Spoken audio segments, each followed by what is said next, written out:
And the CANEX Weekend 2024 has been wrapped up in Algiers, Algeria, delivering a record-breaking event that underscored the importance of Africa's creative and cultural industries on the global stage. The event saw thousands of delegates from more than 80 countries and over 100 exhibitors. More than $540 million deal room signings took place across the music, sports, film, and fashion sectors. Now, on the sidelines of the event, Arise correspondent Seyiton Atigarin managed to sit down with Afreximbank's Vice President, Kanayu Awani. She says she's excited about the achievements, especially the increase in participation and others.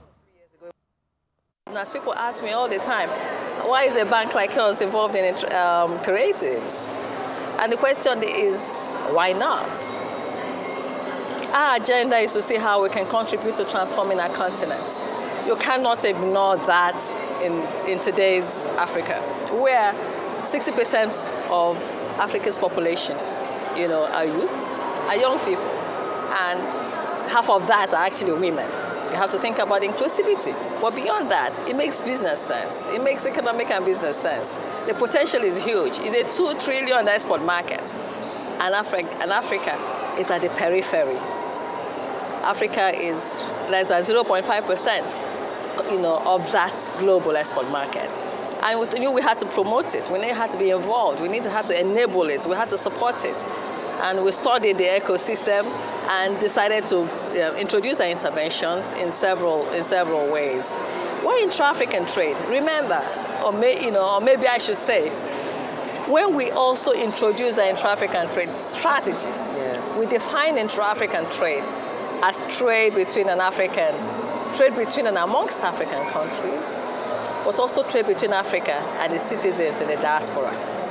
So we envisage that it's not just about Africans trading among themselves, but also Africans trading with citizens in the diaspora. So it's going to be a flow of traffic, and we thought about it and said there's a huge flow of traffic, of capital, of whether it's funding or whether it's human capital, back and forth. And that's why we also made our forays into the Caribbean. If you think about the consumers of African creatives, they're not all on the continent. While the continent enjoys a lot of, say, African fashion, why they enjoy, say, a lot of Nigerian movies, for instance, on the continent. And Nigerian music as well. And Nigerian music, but also they're consumers of African creative products outside of the continent. Fantastic answer. There was a mention about the creative incorporation that is focused on acquiring and helping, Africans really deal with intellectual property issues, and that's something that something that has been in a problem for a long time. So I wanted to ask what challenges you've encountered in advocating for regulatory reforms that support intellectual property rights in African countries, and how CANEX is helping to overcome them with this newly formed incorporation. And indeed, one of the things we found out in developing the creative strategy, which we call CANEX, is the gaps in our institutions, weak institutions.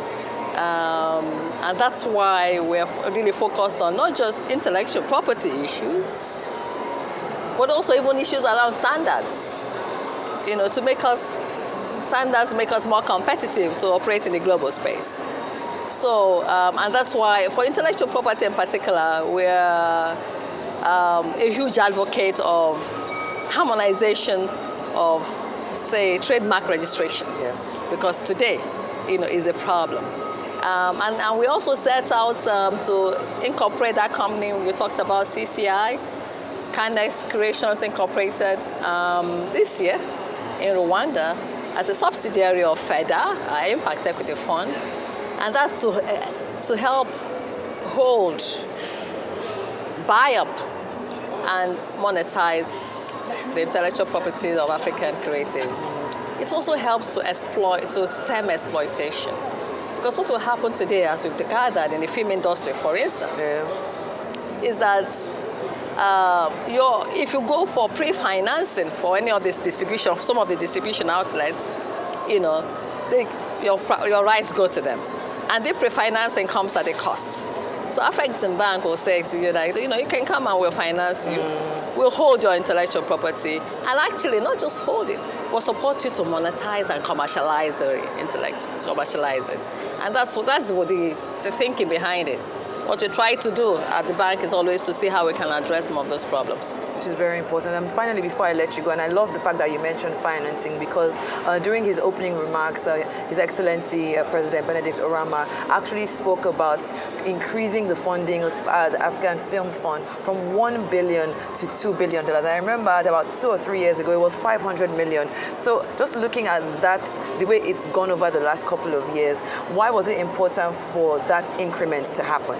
It was important to deal with the demand. And in that speech, when he announced it as well, he spoke a lot about infrastructure, the lack of infrastructure, to support all that we're trying to do, to support the filmmakers, to support several aspects of the creative industry. So yes, indeed. In 2020, we started at $500 million, quickly utilized. We increased it to $1 billion, ramping it up, because, there are not a lot of financial participants in this space. And we're one of the very few, so the demand is huge. We receive an avalanche, that's the word I can use, avalanche of requests every day, to support the sector. So we had to quickly increase it, albeit concentrated in certain sectors.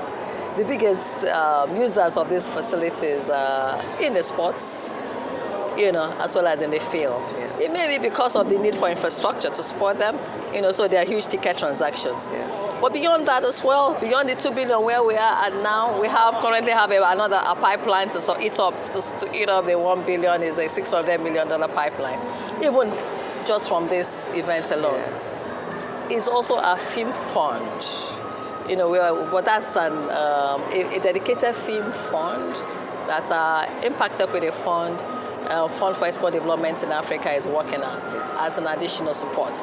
We also have a venture capital facility to help ventures, because it's also in this space that you need a lot of... Especially for the more riskier deals. And small deals. Yes. Thank you so much. We appreciate you. We appreciate all you're doing with the Creative African Nexus. And we cannot wait to see what happens 1 year, 2, 3 years from now. I appreciate you. No, watch the space. And hopefully you'll be here at CANEX to see IATF 4th to 10th of September next year in Algiers.